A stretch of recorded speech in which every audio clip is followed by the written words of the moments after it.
Je pense qu'il y a un timing en effet pour s'exprimer au niveau de la direction du club.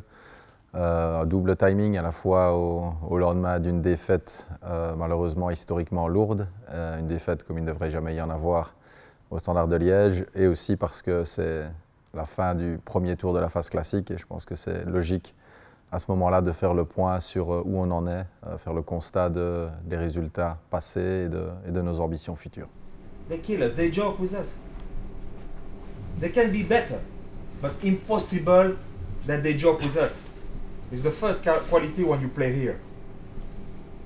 I don't care if you are good technically or not, but fighting spirit, 6-0, impossible.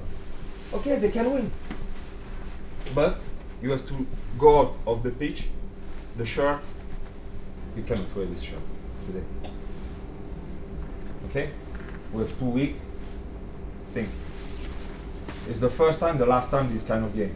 Okay?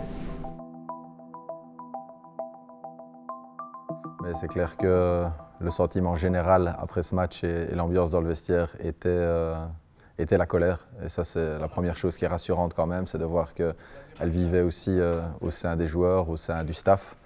Voilà, les choses qui devaient être dites, je pense, se sont dites sur le moment même. Il y a encore des choses à se dire quelques jours après, des choses différentes, de manière un peu plus posée.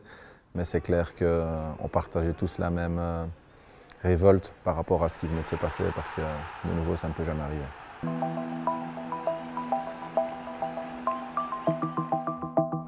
Il faut être lucide par rapport à un match qui est un naufrage collectif.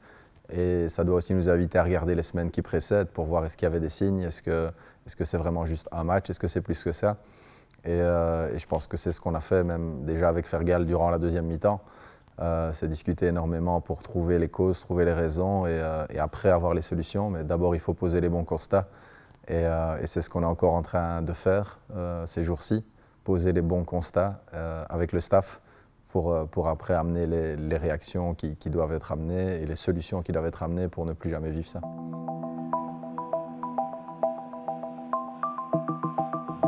Le bilan à tirer, si on prend un peu de recul, c'est qu'aujourd'hui on est à notre place, je pense, c'est-à-dire qu'on n'est pas dans le top 6. Ça c'est le premier constat et c'est notre objectif. C'était notre objectif en début de saison. Et je pense qu'on ne mérite pas d'être dans le top 6 aujourd'hui sur base de l'ensemble de la première partie de saison. Ça, c'est le premier constat qui est plutôt négatif. Le point positif, c'est qu'on n'en est pas loin. On est à moins de 6 points de ce top 6, donc c'est toujours l'objectif, ça doit toujours être l'objectif quand on est à moins de 6 points. Mais on doit mieux performer. Alors bien sûr, il y a des matchs où on aurait pu prendre plus de points, il y a des matchs où on a pris peut-être des points qu'on ne méritait pas spécialement au niveau de notre jeu. Mais le constat, c'est qu'on doit améliorer le niveau de performance et c'est vraiment ce à quoi doit servir cette trêve internationale. C'est de se poser les bonnes questions, de discuter entre nous pour améliorer le niveau de l'équipe. Mais ça ne dépend pas que des joueurs, ça dépend de la direction, ça dépend du staff. Il faut avoir une vision globale. Le noyau montre qu'il a les qualités pour faire quelque chose cette saison, mais pour le moment, sur base de ce qui est produit sur le terrain, on n'est pas encore au niveau où on doit être pour atteindre notre objectif.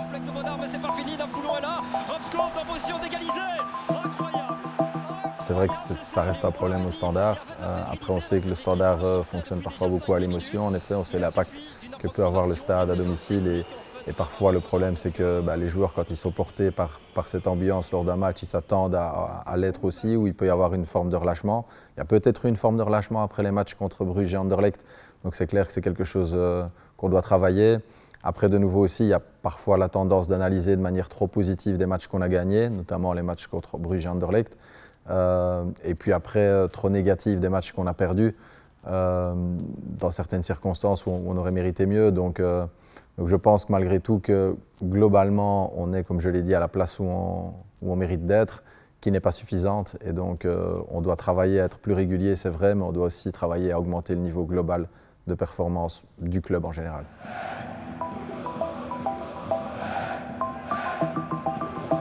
C'est un de nos gros points forts, il n'y a rien à faire cette saison, qui surprend beaucoup de monde, je pense même des observateurs extérieurs, c'est que les supporters sont là envers et contre tout.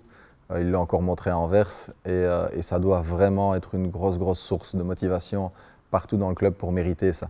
On a un soutien pour le moment, je pense, qui va au-delà de ce qu'on mérite au niveau du club, au niveau des joueurs. Ça nous aide, encore bien que ça a été là, ça nous a aidé à aujourd'hui être où on est, c'est-à-dire encore à porter des playoffs 1. Donc le seul appel que je peux faire, c'est de maintenir ce soutien, de continuer à être derrière l'équipe. Mais je pense qu'avant tout, maintenant, c'est à l'équipe et au club en général à faire une introspection et à se dire qu'est-ce qu'on peut mettre en place en plus, qu'est-ce qu'on peut faire en plus pour mériter ce soutien-là, parce qu'il est exceptionnel objectivement parlant.